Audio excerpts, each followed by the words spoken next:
مولا سبھی اور کیا چاہتا ہے، بس مغفرت کی عطا چاہتا۔ اما بعد فاعوذ باللہ من الشیطان الرجیم، بسم اللہ الرحمن الرحیم۔ وَإِذَا قِيلَ لَهُمْ لَا تُفْسِدُوا فِي الْأَرْضِ قَالُوا إِنَّمَا نَحْنُ مُصْلِحُونَ أَلَا إِنَّهُمْ هُمُ الْمُفْسِدُونَ وَلَٰكِن لَّا يَشْعُرُونَ صدق اللہ مولانا العظیم۔ اور جب کہا جاتا ہے ان کو نہ فساد مچاؤ زمین میں، تو کہتے ہیں وہ ہم ہی تو اصلاح کرنے والے ہیں۔ سن لو بے شک وہی فساد کرنے والے ہیں، لیکن نہیں شعور رکھتے وہ۔ سورہ البقرہ کی آیت نمبر 11 اور 12 یہ دو آپ حضرات کے سامنے پڑھی اور ترجمہ کیا ہے۔ اس میں اللہ تبارک و تعالی نے منافق بندے کے سوچ اور باطن کی غلطی کا بیان فرمایا ہے کہ جو بندہ ایمان کے لحاظ سے مخلص نہیں ہوتا، اسلام کے لحاظ سے مخلص نہیں ہوتا، اپنے دین اور اپنے پیغمبر خدا صلی اللہ علیہ وسلم کی اطاعت و فرما برداری کے لحاظ سے مخلص نہیں ہوتا، دو نمبری کرتا ہے۔ جیسے دنیا کے کاموں کے اندر دو نمبری، تو دین کے کاموں بھی دکھاتا کچھ اور ہے اور کرتا کچھ اور ہے۔ تو فرمایا ایسے بندے سے اللہ تبارک و تعالی سوچ اور فکر کی جو درستگی ہوتی ہے وہ چھین لیتا ہے۔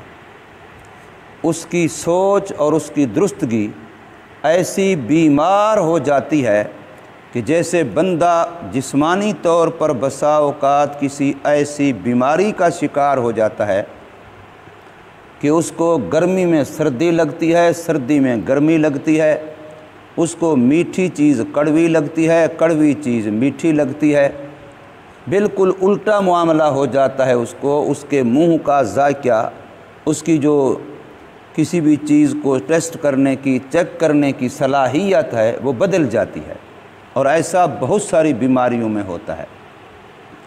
تو بالکل یہی حال ہوتا ہے اس بندے کا جو دین کے لحاظ سے اس کمزوری کا شکار ہو جاتا ہے کہ جو خالصتاً خرابی، فساد، بگاڑ ہوتا ہے اس کو وہ اصلاح اور درستگی اور نیکی نظر آتی ہے۔ اس کو کہا بھی جائے کہ اللہ کا بندہ یہ تو غلط کام ہے، اس کے اندر فساد ہے، بگاڑ ہے، خرابی ہے، تو وہ کہتا ہے نہیں تم غلط کہہ رہے ہو، یہ حقیقتاً اصلاح ہی یہی ہے، درستگی یہی ہے، نیکی یہی ہے۔ اس کی تازہ مثال ہے اس وقت کی دنیا میں امریکہ، کہ وہ انتہائی خون ریز سوچ کا مالک ہے۔ جہاں بھی دنیا میں خون بہا انسانیت کا، سب سے زیادہ اس خون بہانے کی سپورٹ کرنے والا، بہانے والا وہی ہے۔ لیکن اس کے جب بھی سنیں گے تو بات کیا ہے کہ ہم ہی امن کے دائی ہیں، ہم ہی انسانی حقوق کے علم بردار ہیں، ہم ہی انسانوں کے خیر خواہ ہیں، ہم ہی انسانوں کو بچانے والے ہیں۔ آپ ذرا غور کریں، عراق کے اندر ہزاروں بندوں کا 60,000 آدمی بچہ ایک دن میں اس نے ذبح کیا۔ فلسطین میں دیکھیں انسانیت کے ساتھ اسرائیل کے ہاتھوں کیا کچھ نہیں ہو رہا جو اسی کی سرپرستی میں ہو رہا ہے۔ چیچنیا میں کیا کچھ نہیں ہوا۔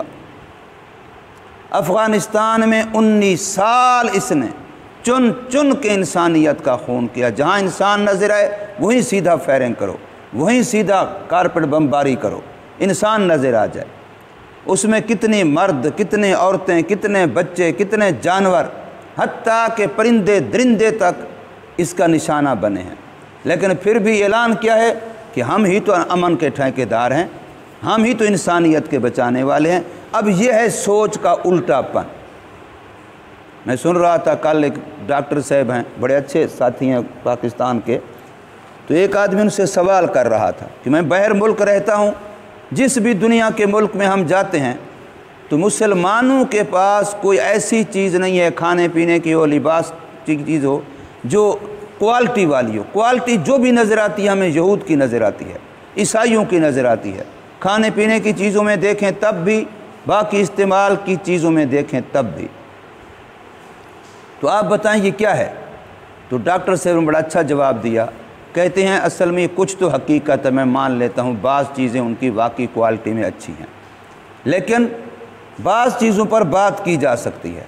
پھر اس نے کہا مثلا کہ جی کوکا کولا ہو، پیپسی ہو، یہ بوتل، یہ جی ان کی چیز ہے، ان کی بنی ہوئی ہے، ان کی مصنوعات میں سے ہے، لیکن اس کے مقابلے کی دنیا مسلمان پیش ہی نہیں کر سکے، چلو مسلمان اس کو استعمال کرتے، ان کو چھوڑ دیتے۔ تو ڈاکٹر صاحب نے کہا میں آپ سے پوچھتا ہوں، آپ مجھے بتائیں کہ لسی جو ہے چاٹی کی لسی، آیا یہ اچھی ہے یا کوکا کولا اچھی ہے؟ بس تو بتا۔ اب وہ کہنے پہ مجبور ہے چاٹی کی لسی اچھی ہے۔ اس نے کہا بھی یہ بتا، یہ جو شوارما ہے مثال کے طور پر، آیا شوارما اچھا ہے یا آلو والا پراٹھا اچھا ہے؟ اب وہ کہنے پہ مجبور ہے کہ جی پراٹھا زیادہ اچھا ہے اس تو فرمایا اب یہ تمہارے ذہن غلام ہو چکے ہیں کہ چونکہ ان کی طرف سے آئی ہے چنانچہ پیپسی اچھی ہے، کوکا کولا اچھا ہے، چونکہ شوارما ہے یہ فلاں مصیبت ان کی طرف سے آئی ہے چنانچہ اچھی ہے۔ تم نے اپنے ذہنوں کو ان کی غلامی میں دے دیا، جسموں کو ان کی غلامی میں دے دیا، سوچ کو ان کی غلامی میں دے دیا، اور انہوں نے جھوٹ کا اتنا زیادہ پروپیگنڈا کیا کہ تم جھوٹ کو سچ مان بیٹھے۔ ہمارے استاد سے شیخ نذیر احمد صاحب رحمۃ اللہ جامع اسلامی امدادیہ والے اکثر فرمایا کرتے تھے کہ باطل والے شور شرابہ کر کے، غوغا کر کے اپنا جھوٹ منوا گئے، اور ہم سنی سن رہے کر کے اپنا سچ نہ منوا سکے۔ وہ اپنا جھوٹ منوا گئے۔ شیعوں کو دیکھ لو، وہ جی 2% ہیں، 3% ہیں، 4% ہیں، وہ دنیا میں اتنا شور کیا ہے کہ اپنا جھوٹ دنیا سے منوا لیا، اور ہم اپنا سچ نہ منوا سکے۔ ہم دفاع کرتے نہیں نہیں نہیں یہ بات ٹھیک نہیں، صحابہ ٹھیک ہیں، صحابہ پر اعتراض ٹھیک نہیں، ہم دفاع کرتے پھر رہے ہیں، اور وہ حملہ آور ہے ہمارے اوپر۔ تو اس لیے اصل چیز یہ ہوتی ہے کہ بسا اوقات انسان کے دل دماغ پر اتنا باطل کی محنت ہو چکی ہوتی ہے کہ اس کی سوچ ہی بدل جاتی ہے۔ صفرا کی بیماری والا بندہ، اس کی یہ قوت ذائقہ اتنی الٹی ہو جاتی ہے کہ اس کو میٹھی چیز چیک کراؤ وہ کہے گا کڑوی ہے، اس کو کڑوی چیز چیک کراؤ تو وہ کہے گا یہ میٹھی ہے۔ اب وہ چیز میٹھی کڑوی نہیں ہوتی، چیز تو میٹھی میٹھی ہوتی ہے، کڑوی کڑوی ہوتی ہے، لیکن اس کا چونکہ قوت ذائقہ خراب ہو چکا ہے، بدل چکا ہے، اس لیے اس کو کڑوی میٹھی کا اب فرق نہیں بلکہ الٹا معلوم ہوتا ہے۔ تو ہماری جو دنیا کے اندر اس وقت کی خرابی کی علامت ہے، آپ ذرا غور کریں، کسی معاشرے میں چلے جائیں، ہمارے جو مسلمان سوسائٹی ہے، کہیں 20-25 بندے بیٹھے ہوں، آپ دین کی بات کریں، آپ کی بات کو تسلیم کرنے والے ان میں سے 1/3 سے کم ہوں گے، اور 2 حصوں زیادہ وہ ہوں گے جو آپ کی جواب کے بارے میں اسلام پر یا مسلمانوں پر یا علماء پر یا تبلیغ والوں پر اعتراض کا سوچ رہے ہوں گے، وہ الٹا سوچ رہے ہوں گے، ان کے سوچ بدل رہی ہوگی کہ یہ ہمیں جو کہہ رہا ہے ان کے اندر یہ کمزوری، ان کے اندر یہ کمزوری۔ حالانکہ میں اکثر کہا کرتا ہوں کہ کوئی بندہ اگر مجھے کہے کہ مولوی صاحب آپ کے یہاں منہ کے اوپر فلاں گندی چیز لگی ہوئی ہے لہذا صاف کر لو، اب وہ مجھے کہہ رہا ہے آپ کے منہ پر یہاں کوئی گندی چیز لگی ہوئی ہے صاف کر لو، میں اسے کہوں تیرے منہ پر اس سے ڈبل ٹرپل لگی ہوئی ہے، تو اگر لگی بھی ہو تو کیا اس سے میرا منہ صاف ہو جائے گا؟ اس کے منہ کے بارے میں کہنے سے میرا منہ تو صاف نہیں ہوگا، میرا منہ تو صاف ہوگا صاف کرنے سے۔ ایک بندہ مجھے کہہ رہا ہے نماز کا، میں اسے کہوں کہ نماز والے ایسے ہیں، ایک بندہ مجھے کہہ رہا ہے داڑھی کا، میں اسے کہوں داڑھی والے ایسے ہیں، ایک بندہ مجھے کہہ رہا ہے ذکر کا، زکوٰۃ کا، کسی نیک کام کا، میں کہوں اس والے ایسے ہیں، تو کیا اس طرح کرنے سے میں نمازی بن جاؤں گا، میں ذکر والا بن جاؤں گا، میں داڑھی والا بن جاؤں گا؟ میری صلاح تو نہیں ہوگی نا۔ تو اس لیے یہ سوچ کی خرابی ہے، اور یہ سوچ کی خرابی قرآن کہہ رہا ہے یہ منافقت کی نشانی ہے۔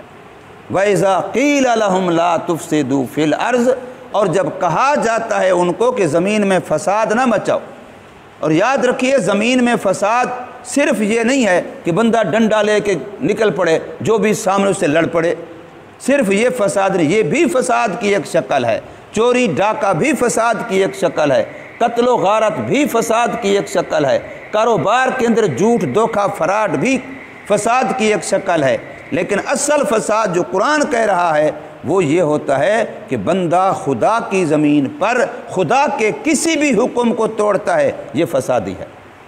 چاہے کوئی مسجد میں بیٹھ کے خدا کا حکم توڑے، چاہے کوئی دکان پہ بیٹھ کے خدا کا حکم توڑے، چاہے کوئی اپنی ملازمت میں خدا کا حکم توڑے، چاہے کوئی تجارت میں خدا کا حکم توڑے، چاہے کوئی تعلیم ایجوکیشن میں رہتے خدا کا حکم توڑے، چاہے کوئی اپنے گھر میں رہتے خدا کا حکم توڑے، جو بندہ بھی اللہ کے حکم کے خلاف کرتا ہے یہ بندہ فساد مچاتا ہے۔ اللہ کی زمین میں امن اور اصلاح وہ اللہ کے حکموں کو پورا کرنے سے ہے۔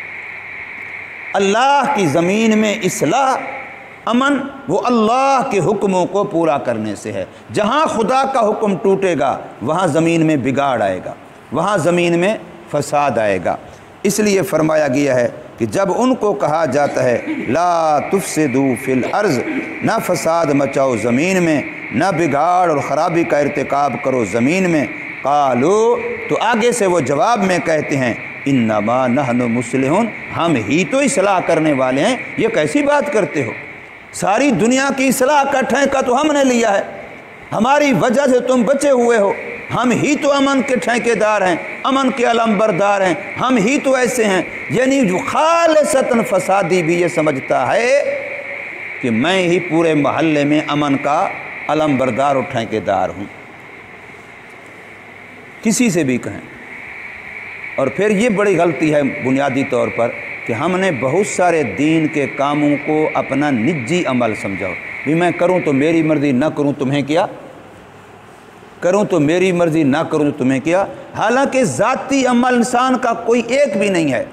حدیث پاک بتلا رہی ہے ایک بندہ محلے کے اندر نماز چھوڑتا ہے تو کتنے گھروں تک نحوست پڑتی ہے، کتنے افراد تک نحوست پڑتی ہے، محلے میں کتنا بگاڑ پیدا ہوتا ہے، کتنا خرابی پیدا ہوتی ہے، اس کے اپنے رزق پر، کمائی پر کتنا برا اثر پڑتا ہے۔ وہ سمجھتا ہے میرا نجی عمل ہے، میرا ذاتی عمل ہے، میں کروں تو ٹھیک، نہ کروں تو نہ، تمہیں کیا۔ حالانکہ یہ بالکل غلط ہے، یہ اس کا ذاتی عمل نہیں ہے، یہ پورے معاشرے کے لیے نماز پڑھتا ہے، اللہ کا حکم پورا کرتا ہے تو پورے معاشرے کا خیر خواہ بنتا ہے، اور اگر اللہ کا حکم توڑتا ہے تو پورے محلے کے بگاڑ کا ذریعہ بنتا ہے۔ اس کے اثرات سب پر پڑتے ہیں، نیکی کے اثرات بھی سب پر پڑتے ہیں اور گناہ کے اثرات بھی سب پر پڑتے ہیں۔ اس لیے فرمایا وہ یہ کہتے ہیں انما نحن مصلحون، لیکن قرآن کہتا ہے ان کی یہ سوچ غلط ہے، ان کا یہ دعویٰ غلط ہے۔ الا انہم هم المفسدون، سن لو، خبردار، کان کھولو۔ یہ الا کلمہ تنبیہ ہے، مخاطب کو بیدار کرتا ہے کہ ہوشیار ہو کے سن، بیدار ہو کے سن، دماغ دل کی کھڑکیاں کھول کے سن۔ الا انہم، سن لو، بے شک وہی منافق لوگ، ہم المفسدون، وہی فسادی ہیں، وہی ساری خرابی اور بگاڑ کے ذمہ دار ہیں۔ ولکن لا یشعرون، لیکن ان کی جہالت اس انتہا کو پہنچ چکی ہے کہ ان کو اپنی جہالت کا پتہ بھی نہیں ہے۔ ان کی بگاڑ اور خرابی، ان کا فسادی ہونا اتنا انتہا کو پہنچ چکا ہے کہ وہ اس فساد کو بھی اصلاح سمجھ رہے ہیں۔ یہ ان کی سوچ کی غلطی ہے۔ جیسے کوئی زہر کو تریاق سمجھ کے استعمال کر لے، زہر کو تریاق سمجھ کے استعمال کر لے، جس کی سبب سے بیمار ہوا اسی کو علاج سمجھ کے استعمال کر لے، تو یہ انسان کی اپنی خرابی، یہ انسان کی سوچ کی قصور۔ تو قرآن مجید ہمیں یہ توجہ دلاتا ہے کہ زمین میں امن کا قیام یہ ایمان اور اعمال صالحہ کے ساتھ ہے۔ ایمان اور اعمال صالحہ یہ دو نسخے ہیں جس سے گھروں میں امن آتا ہے، محلوں میں امن آتا ہے، زمین میں امن آتا ہے، معاشرے، سوسائٹی، ماحول کے اندر امن آتا ہے، فساد ختم ہوتا ہے۔ اللہ تبارک و تعالی ہمیں سمجھ نصیب فرمائے، عمل کی توفیق۔